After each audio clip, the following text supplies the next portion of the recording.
Assalamualaikum warahmatullahi wabarakatuh. Berjumpa lagi dengan saya, Rahmat dari motivasiislami.com dan zonasukses.com. Pernahkah Anda berbicara dalam sebuah forum atau mungkin hanya ngobrol dengan teman Anda tentang kenapa sebuah bisnis gagal? Ada yang mengatakan, oh bisnis saya gagal, kenapa? Kurang modal. Kemudian ada juga yang mengatakan, pemasarannya kurang bagus. Ada yang mengatakan, oh kurang kreatif. Banyak sekali. Saya punya data ada 50 penyebab kegagalan. Namun dari 50 ini akan saya rangkum menjadi dua saja. Oke ya, pada video yang lain akan saya bahas lebih terperinci apa saja ya, 50 atau setidaknya puluhan lah. Puluhan penyebab kegagalan. Namun pada kali ini saya akan jelaskan rangkumannya. Dari 50 itu jika disusutkan, jika dirangkumkan ya hanya dua ini. Oke, apa saja dua kesalahan utama itu? Yang pertama adalah kurang sumber daya. Sebagai contohnya, kurang modal. Sebenarnya pada intinya itu adalah kurang sumber daya uang ya. Tapi saya gagalnya di pemasaran. Nah, di pemasaran itu juga kurang sumber daya. Artinya Anda tidak memiliki sumber daya untuk melakukan pemasaran dengan baik. Betul kan?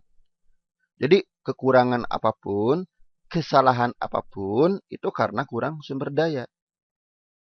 Sebuah bisnis misalnya, ini kurang kreativitas. Kenapa? Ya kurang sumber daya untuk masalah kreativitas.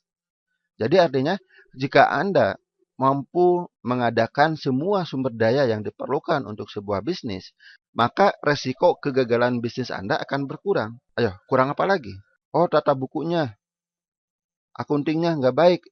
Ya, kalau Anda memiliki sumber daya yang ngerti tentang tata buku, tentang cash flow, tentang keuangan, maka itu bukan jadi masalah lagi. Saya bisnis rental gagal karena mobilnya kurang, yaitu sumber daya. Artinya mesin Anda atau mobil Anda kurang.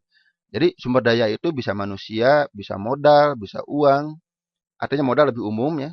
Bisa modal aset, aset yang lain misalnya bisa tempat, mesin, dan sumber daya yang lainnya lah. Jadi kalau Anda semuanya kurang, maka bisnis Anda akan gagal. Jadi jelas sudah, strategi untuk mengurangi resiko gagal bisnis adalah sumber daya yang Anda butuhkan, Anda lengkapi.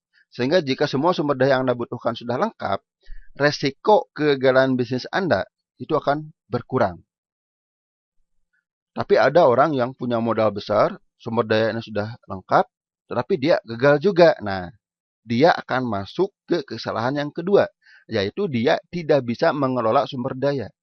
Jika yang pertama tidak punya, ini biasanya pebisnis pemula, pebisnis yang tidak punya modal, yang kekurangan uang, bahkan menurut saya bukan kekurangan uang, tapi kekurangan usaha. Ini biasanya yang bisnis pemula. Nah, kadang-kadang ada bisnis besar yang sudah lama, dia punya modal besar, artinya semua sumber daya yang dia butuhkan ada. Tempat lengkap, mesin lengkap, bahan baku lengkap, sumber daya manusia lengkap, uang cash dia punya, tetapi tetap saja gagal. Nah, di sini kesalahannya ada di pengelolaan sumber daya. Dia sudah punya sumber daya, tetapi jika tidak dikelola dengan baik, ya tetap saja akan membuat bisnis dia bangkrut atau gagal. Jadi di sini, ya, yang pertama tadi kita lengkapi. Jika kita mampu melengkapi semua sumber daya yang kita butuhkan, maka resiko kegagalan bisnis kita akan berkurang.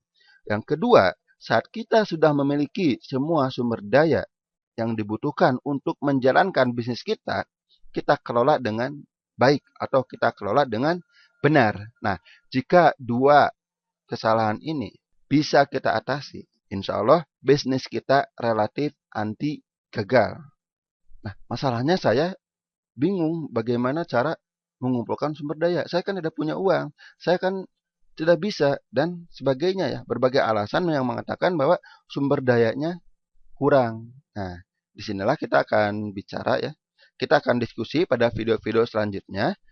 Kita akan membahas lebih banyak tentang kedua hal ini. Termasuk tadi saya katakan lebih spesifik ya.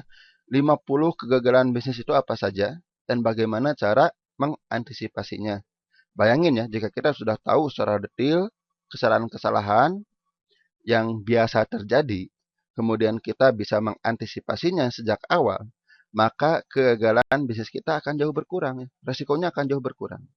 Selanjutnya, saya juga akan bahas bagaimana Anda bisa mengumpulkan atau bisa mendapatkan semua sumber daya yang Anda butuhkan, mulai dari aset fisik, ya, baik tempat, bahan baku, mesin, termasuk juga sumber daya orang. Bagaimana cara mengumpulkannya? Nah, strateginya cukup panjang, nanti akan saya bahas pada video-video selanjutnya. Termasuk bagaimana cara mengelola sumber daya. Oke, sampai jumpa pada video-video selanjutnya.